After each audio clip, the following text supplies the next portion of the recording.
गोंदिया शहरातील भीमनगर रेल्वे क्रॉसिंगवर प्रस्तावित LHS भूमिगत मार्ग ला स्थानिक नागरिकांनी तीव्र विरोध दर्शविला आहे। या ठिकाणी भूमिगत मार्गाऐवजी रेल्वे ओव्हरब्रिज रॉक उभारण्यात यावा अशी मागणी करत नागरिकांनी जिल्हाधिकारी मंदार पत्की यांना निवेदन सादर केले।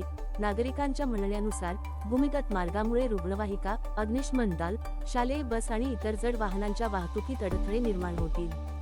तसेच महिला व विद्यार्थिनींच्या सुरक्षेचाही प्रश्न निर्माण होऊ शकतो। त्यामुळे प्रस्तावित LHS रद्द करून कायमस्वरूपी रेल्वे ओव्हरब्रिज उभारण्याची मागणी करण्यात आली आहे। मागणीची दखल न घेतल्यास आंदोलनाचा इशाराही नागरिकांनी दिला आहे। महाराष्ट्र लाईव्ह न्यूज पत्रकार सचिन बनसोड, विदर्भ प्रतिनिधी, गोंदिया। माझं नाव राजेश्री गुंडाने आहे आणि मी कुंभारे नगरला राहते। पण काय सांगा, काय त्रास होत आहे सध्याच्या घडीला? तिथे पुन्हा एक अंडरग्राऊंड रेल्वे बनवत आहे, तर याचा त्रास काय होणार आहे? सर, याचा त्रास असं होणार आहे की आम्ही महिला लोक रात्रीच्या वेळेस तिथे जाऊ शकत नाही। आणि दुसरं म्हणजे असं की आमच्या ज्या मुली शिकणाऱ्या आहे तर त्या अंडरग्राऊंडमध्ये इतकं पाणी असते की त्या मुली शाळेत जाऊ शकत नाही, स्कूल व्हॅन येऊ शकत नाही, तुमचं ॲम्ब्युलन्स येऊ शकणार नाही। आता म्हणजे एक छोटा बोगदा तयार केला, त्याच्यामुळे आम्हाला इतका त्रास आहे सर की आमच्या तिकडून मुलींना म्हणजे 2 तास आधी म्हणजे व्हॅनमध्ये जावं लागते।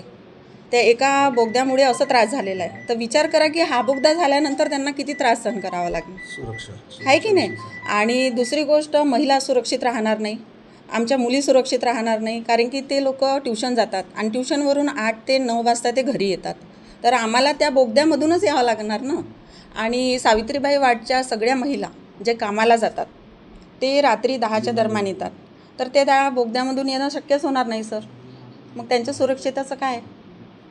मागणी आहे? तर आमची मागणी हीच आहे की तिथं बोगदा तयार व्हायला नाही पाहिजे, आम्हाला ओव्हरब्रिज करून द्या तिथे। इतकीच आम्हाला रेल्वेला पण मागणी आहे आणि प्रशासनाला पण।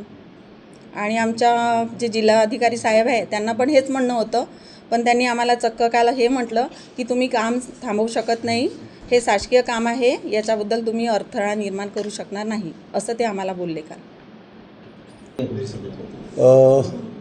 आमची मागणी अशी आहे की रेल्वे अंडरपास जो आहे याच्यामुळे शहरापासून आमची कनेक्टिव्हिटी संपणार आहे। आमच्या क्षेत्रातल्या लोकांना इमर्जन्सी सेवा मिळूच शकत नाही, कारण की तिकडे अग्निशमन म्हणा किंवा ॲम्ब्युलन्स म्हणा किंवा MSCBच्या मोठ्या गाड्या किंवा मोठे भारी वाहनं तिकडे येऊच शकणार नसल्या कारणामुळे त्या क्षेत्रातला विकास होणारच नाही आणि त्या क्षेत्रातल्या लोकांना तो भाग सोडून दुसऱ्या क्षेत्रात जाऊन वसाहत करावी लागणार आहे। कारण की मुंबई हावडा रूटवरही एक छोटा बोगदा तयार करण्यात आला आहे आणि गोंदिया शहराला कनेक्ट करण्यासाठी फक्त 2च रस्ते होते, त्यातला एक रस्ता छोटा बोगदा करून रेल्वेने बंद केलेला आहे।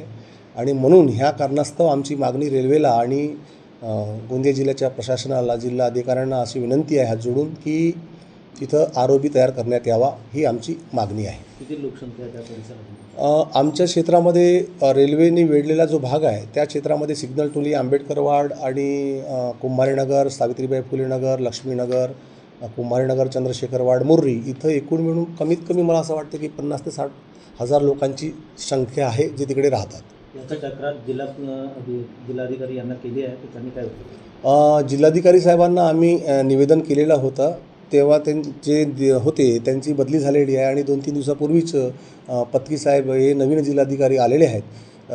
त्यांच्याशी आमची जेव्हा भेट झाली तेव्हा त्यांनी सांगितलं आम्हाला की नागपूरचे रेल्वे विभागाचे deputy chief engineer Mehul Chaudhary साहेब त्यांच्याशी जाऊन भेटले व त्यांना सांगितलं की त्या ठिकाणी कोणतीही जागा उपलब्ध नाही ROB करिता, म्हणूनच आम्ही तिकडे बोगदा तयार करत आहोत।